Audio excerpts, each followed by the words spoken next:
அன்பு கடகராசி நேயர்களே, இந்த மாதம் பிறக்கும் பொழுது கொஞ்சம் குழப்பங்கள் இருக்கும். இந்த ஒரு 2 நாளைக்கு ஒரு விதமான குழப்பம். என்ன விஷயத்தில் நம்ம குழப்புறோம் அப்படின்னு நம்மளுக்கும் தெரியாது. குடும்பம் சார்ந்த விஷயமா இருக்கும், அல்லது ஏதாவது ஒரு பொருளை காணாடிச்சிட்டு அதை தேடிக்கிட்டு இருப்பீங்க. அப்போது என்ன செய்யணும் அப்படின்னு சொன்னால், கொஞ்சம் அமைதியாக இருக்கணும். ஒரு 2 நாளைக்கு நீங்கள் அமைதியாக இருந்தீங்கன்னா, இந்த மாதத்தினுடைய துவக்கத்தில் ஒரு 2 நாள் சந்திரன் மாறுற வரைக்கும் கொஞ்சம் அமைதியாக இருந்தீங்கன்னா போதும். அதே நேரத்தில் பார்க்குற பொழுதெல்லாம் உங்களுக்கு ஆசை வரும், பார்க்குற விஷயத்துலலாம் ஆசை வரும். இந்த ஆசைகளை கொஞ்சம் நீங்கள் கட்டுப்படுத்தி கொள்ள வேண்டிய மாதம் இது. இந்த 4ஆம் இடம் அல்லது 11ஆம் இடம், ஏன்னா இது சரராசி. அப்படி இந்த சரராசின்னு வரும்பொழுது இந்த 11ஆம் இடத்துக்கு அதிபதியான பாதகாதிபதி சுக்கிரன் 2ஆம் இடத்துல இருக்கிறார். இந்த ஆசை அபிலாஷைகள்னால பிரச்சனைகள் வரும். அப்போ அதை நீங்கள் ஒரு 2 நாளைக்கு அந்த சந்திரன் மாறுற வரைக்கும் ஒரு சில குழப்பங்கள் இருக்கும். அதே நேரத்தில் திடீர் யோகமும் கிடைக்கும். அந்த உங்களுடைய ஆசை அபிலாஷைகள் பூர்த்தியும் ஆகும். ஆனால் அந்த ஆசை அபிலாஷைகள் பூர்த்தி ஆனால் அதற்கு அடுத்து வரக்கூடிய நாட்களில் மனக்குழப்பங்கள் இன்னும் அதிகமாகும். இந்த முதல் ஒரு வாரம் அல்லது முதல் ஒரு 2 நாட்கள் அமைதியாக இருக்க வேண்டிய காலகட்டம். படிப்பு சார்ந்த விஷயங்களில் கவனம் அதிகமாக தேவை.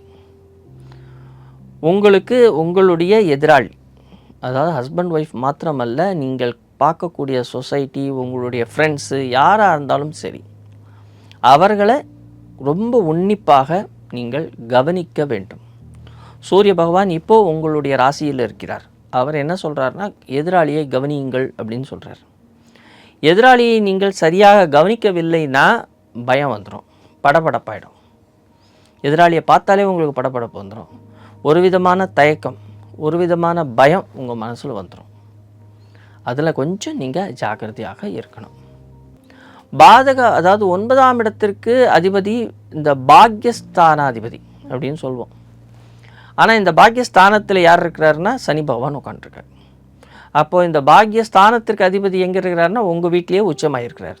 ஆனால் அவர் செயல்படுறாரா அப்படின்னு சொல்லி பார்த்தோன்னா, அவர் சூரியனுக்கு மிக அருகில் இருக்கிறதுனால அவர் அஸ்தங்கமாயிருக்கிறார்.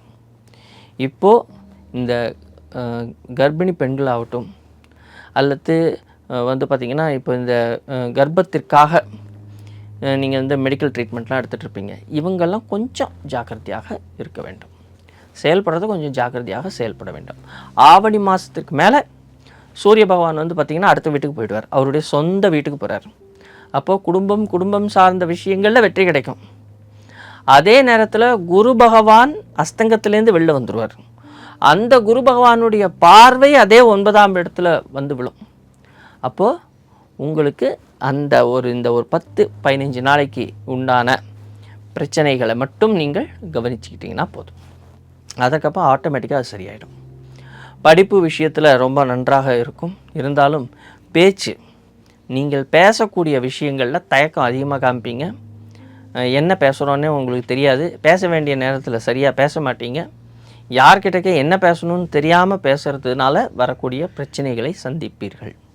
அதில் கொஞ்சம் எச்சரிக்கையாக இருக்க வேண்டும். அயனசயன சுகம், அதாவது தூக்கம் கெடும். வெளிநாட்டிற்கு செல்வதற்கான வாய்ப்புகள் வரும். அல்லது உங்களுடைய தொழில் சார்ந்த விஷயத்திற்காக வெளிநாட்டிற்கு சென்று வருவீர்கள். இதனால் குடும்பத்தை விட்டு பிரிந்திருக்கக்கூடிய சூழ்நிலைகள் அமையும்.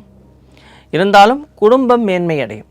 இங்கே இன்னொரு விஷயம் என்னென்னா, இருந்தாலும் குடும்பம் மேன்மையடையும், உங்களுடைய வருமானம் பெருகும்.